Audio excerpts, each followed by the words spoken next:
យ៉ាអាយយ៉ាកន្ទ្រឹមខែប្រាំងអ្នកស្រែបុកស្រូវឮសូរតែដាំងក្ដាំងយប់ឡើងពន្លឺខែភ្លឺចាំងចាំងនាំគ្នារាំកន្ទ្រឹមផ្អើលអស់អ្នកភូមិឃើញស្រីញញឹមបងសែនកំសត់ចង់ចូលទៅស្ដីដណ្ដឹងនឿយហត់ម៉ែអើយជួយផងកូនចង់បានប្រពន្ធឆ្នាំនេះស្រូវថ្លៃល្មមបានលុយកាឆ្នាំនេះស្រូវថ្លៃល្មមបានលុយកា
ចង់បាននាងធ្វើជាភរិយា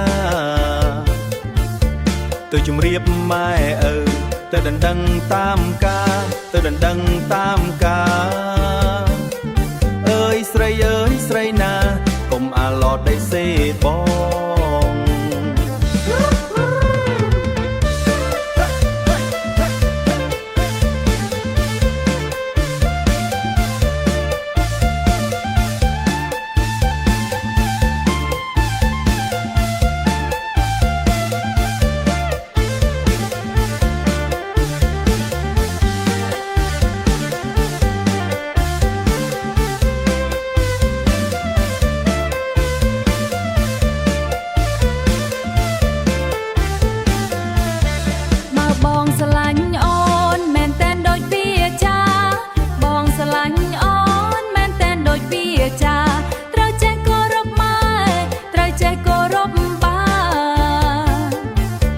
កុំដ